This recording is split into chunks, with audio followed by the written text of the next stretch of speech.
नमस्कार, मैं संपत लेड आप सभी का हार्दिक स्वागत करता हूं इस एनवीर एजुकेशन के यूट्यूब चैनल के प्लेटफॉर्म पर।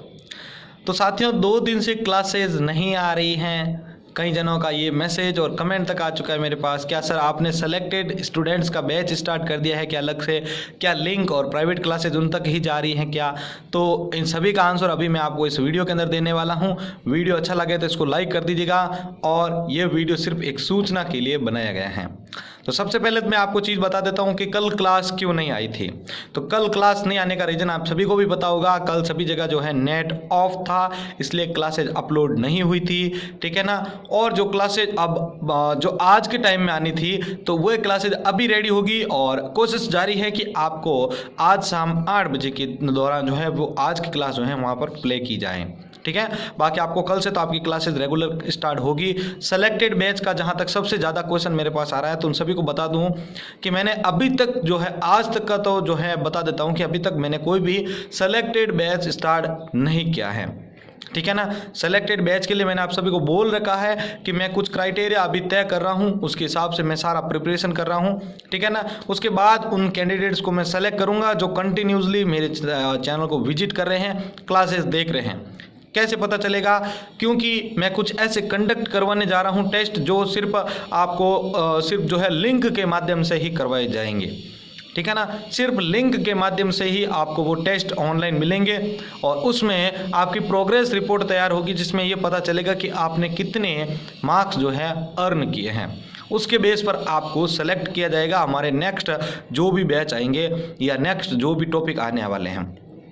यहाँ तक तो बहुत ऐसे कुछ लोग आए थे जिन्होंने बोला था कि हमें तो बेसिक आता है, वो आता है। तो भाई मेरे सुन ले, कुछ ऐसे 1-2 कैंडिडेट है, भाई सभी का नहीं कहना चाहूँगा मैं, तो उनको मैं सबसे पहला तो जवाब दे देता हूँ कि तेरी तरह सभी के सभी होशियार नहीं हैं, या तेरी तरह डेली टू डेली कोई पढ़ने वाले नहीं थे। जहाँ तक मेरे को पता है लगभग सभी के सभी कोई ना कोई MNC कंपनीज़ में या कहीं ना कहीं जॉब कर रहे थे, तो उन्होंने इस चीज़ के ऊपर ध्यान नहीं दिया था। मैं मानता हूँ और ये सही भी है, क्योंकि राजस्थान सरकार जो है इतने दिनों तक ढीली थी, इसने कोई भी जो है अनाउंसमेंट वगैरह नहीं की थी।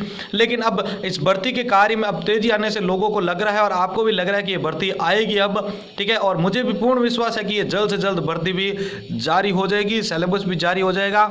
इसके बाद सूचना सहायक और सहायक प्रोग्रामर की भी भर्ती आ रही है, आप सभी को पता होगा, जो पंचायती राज विभाग के अंदर हैं। और अलग से भी एक आपको पता होगा, तो बीच के अंदर एक न्यूज़ आई थी 2 महीने पहले की 1400 के आसपास सूचना सहायक की अलग से पोस्ट हैं, और आपके 600 और 700 के बीच में एक प्रोग्रामर की अलग से जो RSMSSB के थ्रू होगी। लेकिन अभी उसका कोई जो है अभी वापस न्यूज़ नहीं है, लेकिन उन्होंने अनाउंस ज़रूर किया था, और उसका भी डिपार्टमेंट जो है वापस एग्ज़ाम ज़रूर करवाएगा, उसका भी वैकेंसी ज़रूर निकालेगा।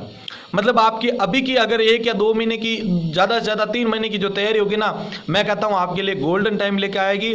और आपको आने वाले समय में आपको ये थोड़ा सा भी मन के अंदर संकोच नहीं रहेगा कि यार ये एग्जाम आ गया, अब मेरी तैयारी कैसी रहेगी। मतलब ये सारे टॉपिक्स आप मेरे साथ क्लियर कर लेते हो, तो आप डेफिनेटली कोई भी एग्जाम में प्रॉब्लम आपको नहीं मिलेगा, ठीक है। आसानी से आप उनको एग्जाम को क्लियर कर लेंगे। सेकंड पार्ट की मेरे पास भी वो आ रही है, तो सेकंड पार्ट में जहां तक कोशिश चल रही है कि भी राजस्थान जी के करंट अफेयर्स आएगा, तो उसकी भी क्लासेज में कोशिश जारी है मेरी, ठीक है। 1 तारीख से वैसे मैं कोशिश कर रहा हूं कि 1 तारीख से आपके राजस्थान के GK और करंट अफेयर्स की क्लासेस शुरू कर दूं। मेरा एक आपसे अनुरोध है भाई, आप सभी भी मेरे को ज़रूर बताइएगा कि मैं यहाँ पर जो है निर्णय ले रहा हूँ जो वो सही है या नहीं है।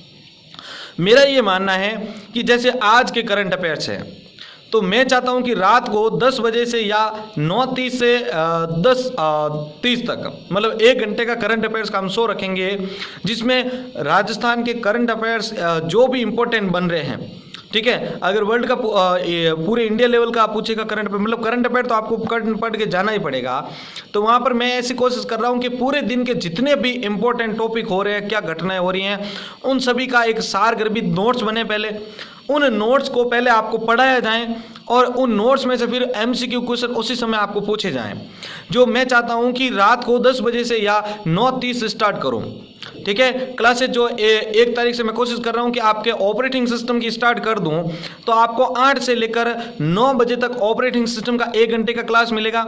उसके बाद आपको 30 मिनट का रिलैक्स मिलेगा, और 9:30 से वापस क्लास होगी स्टार्ट आपके इसकी करंट अफेयर्स की। जिसमें आपका करंट अफेयर्स पहले पढ़ाया जाएगा, उसके बाद उसमें से MCQ कुछ पूछ देंगे। मैं कहता हूँ डेफिनेटली बहुत ही शानदार क्लास होगी। और राजस्थान जीके की क्लास जो है वो सुबह आपके क्लास आती है 8 से 9 बजे तक। कौन सी? कंप्यूटर की आर्किटेक्चर की, जो अभी कंटिन्यू चल रही है। 6 या 7 क्लासेज आ चुकी हैं और 8वीं क्लास आने वाली होगी शायद। तो उसको खत्म होने के 15 या 20 मिनट बाद राजस्थान जीके। अब आप अपनी राय दे सकते हैं कि राजस्थान जीके और ये जो मैंने करंट अफेयर्स का लिया है जो अभी निर्णय है, उसको ये जो निर्णय है वो सही है या नहीं है। मेरा ये मानना है कि करंट अफेयर्स अगर हम रात को पढ़ते हैं तो पहले पूरे टॉपिक्स को पढ़ लो। उस टॉपिक्स के बाद आप, मतलब पूरा पढ़ाऊंगा मैं आपको टॉपिक्स, क्या योजना है बनाने के पीछे, क्या उद्देश्य था, कौन कब क्या बना है, वो उनके बारे में डिटेल्स। अगर कोई बीच में राज्य आ गए तो उसके राज्य के बारे में कौन कौन से एग्जाम में क्वेश्चन आए हुए हैं वो, मतलब ऐसा एक MCQ कम से कम 30 या 40 क्वेश्चन MCQ हम जो है उसमें से निकालें। ऐसी मैं एक रणनीति तैयार कर रहा हूं और मैं कहता हूं कि डेफिनेटली अगर हम इस प्रकार से चलेंगे तो आगे हमें बहुत ही बड़ा फायदा होगा। ठीक है ना, लॉस तो कोई होने ही वाला नहीं है। तो आप अपनी राय जरूर दीजिएगा कि भाई मैं राजस्थान जीके और करंट अफेयर्स में दोनों के अंदर ये मेथड यूज करूं क्या, और क्लासेस का समय अच्छा है क्या। आप चाहें तो राजस्थान जीके भी आपको नाइट के अंदर ही मिल सकती हैं, ठीक है ना, लेकिन उसके लिए फिर आपको 8 बजे से, रात 8 बजे से लेकर आपको रात 12 बजे तक फिर टाइम देना पड़ेगा यूट्यूब चैनल के ऊपर। तो आप देख लीजिए आपको कैसा अच्छा लग रहा है। आप चाहें तो भाई 2 क्लासेस शाम को, 2 सुबह चल रही होगी, ठीक है ना, क्योंकि अभी तक तो कोई सिलेबस भी आया नहीं है। तो सिलेबस आएगा तब तक मैं ये मान रहा हूँ कि भाई हम आर्किटेक्चर और ऑपरेटिंग सिस्टम का लगभग कोर्स जो है पूरा कर लेंगे। और ध्यान रखिएगा कि आप अगर एंडिंग टाइम के हिसाब से चल रहे हो ना, कि सिलेबस आने के बाद ये सारे जितने भी पढ़े वो पढ़ेंगे, तो ध्यान रखना आप फिर आप बहुत ही पीछे रहने वाले हो, क्योंकि सिलेबस और विज्ञप्ति आने के बाद आपको इतना समय नहीं मिलेगा।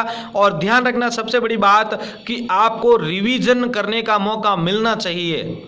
आप अपने खुद के अंदर ठान लीजिए कि आप अगर रिवीजन नहीं कर पाए तो फिर सबसे बड़ा लॉस होने वाला है। भले ऐसे एक क्लास पढ़ लीजिएगा, लेकिन जो बंदा रिवीजन करेगा तो उस रिवीजन के अंदर ही आपको फायदा मिलेगा। रिवीजन के लिए मैं स्पेशल जो मेरी पूरी रणनीति तैयार है उसकी, तो जितनी भी क्लासेज हुई हैं उनकी मैराथन क्लासेज आऊँगा, एक बार पूरा हम कंप्लीट करेंगे।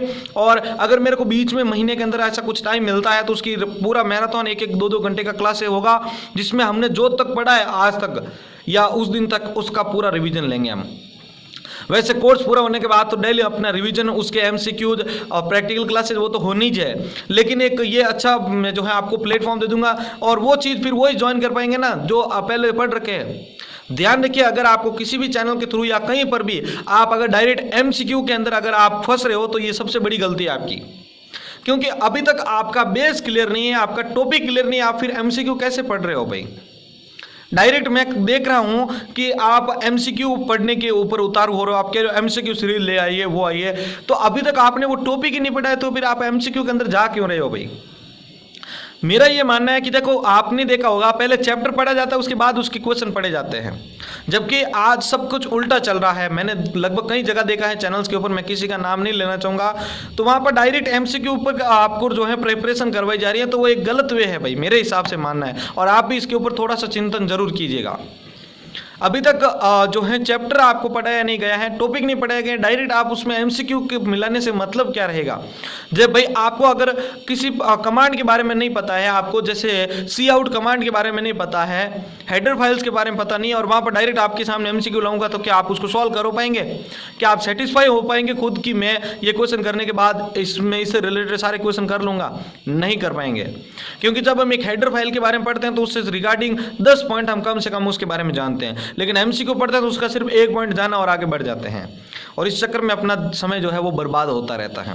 MCQ पढ़िए, लेकिन अगर आपको टॉपिक क्लियर नहीं है तो फिर आप उस MCQ के अंदर हाथ मत डालिए, आप कंफ्यूज हो जाएंगे उल्टे उस चक्कर में।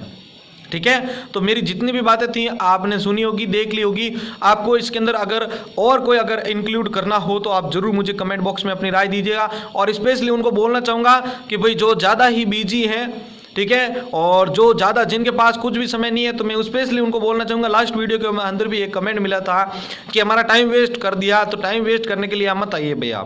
मैं चीज़ें हमेशा खरी खोटी जो भी होती हैं वो आपके सामने रख देता हूँ, ठीक है ना, और ये आपकी सूचना के रिगार्डिंग मैंने वीडियो बनाया था और कुछ स्पेशल चीज़ें भी आपको बता दी हैं। अगर जो कंटिन्यू डेली तैयारी करेगा तो उसको आगे जाके फ़ायदा जरूर होगा। बाकी आप फिर किसी के ऊपर दोष मत दीजिएगा, क्योंकि उसकी गलती के हकदार आप खुद ही होंगे फिर। धन्यवाद।